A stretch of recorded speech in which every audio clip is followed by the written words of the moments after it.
how can you give dawah to a Christian and prove to him that the term tawhid, or the oneness of Allah, as I understand it, is the correct way for him or her to follow?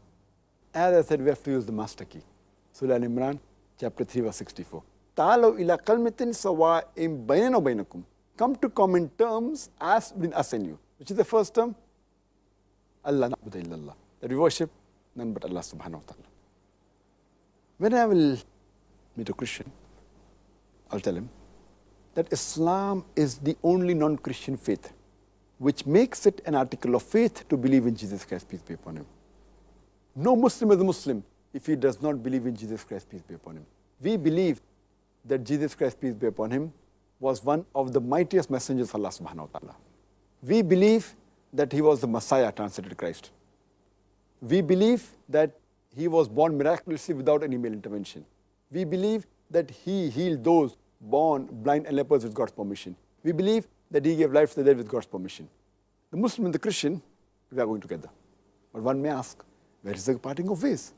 The parting of ways is that most of the Christians, they believe that Jesus Christ, peace be upon him, he was Almighty God, and he claimed divinity.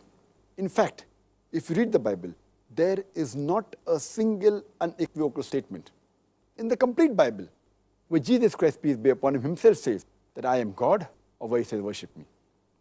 I would like to repeat, there is not a single unequivocal statement, not a single unambiguous statement in the complete Bible where Jesus Christ, peace be upon him, himself says that I am God, or where he says worship me.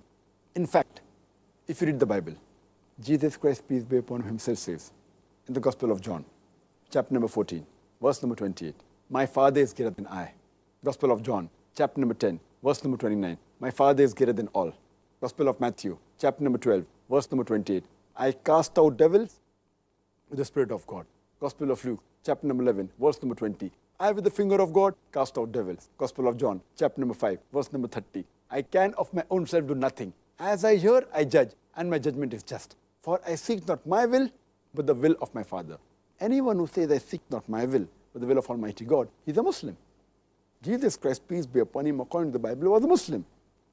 And further mentioned in the book of Acts, chapter number 2, verse number 22.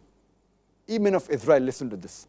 Jesus of Nazareth, a man approved of God amongst you, by wonders and miracles which God did by him, and you are witness to it. A man approved of God, by wonders and miracles and signs which God did by him, and you are witness to it. And when Jesus Christ, peace be upon him, was asked, it's mentioned in the Gospel of Mark, chapter number 12, verse number 29, when he was asked that which is the first of the commandments, he repeated verbatim what was said earlier by Moses, peace be upon him, in the book of Deuteronomy, chapter number 6, verse number 4, and he says, Shema Israelo, Adnal Hainu Adnai Khad. Hear, O Israel, the Lord, our God, is one Lord.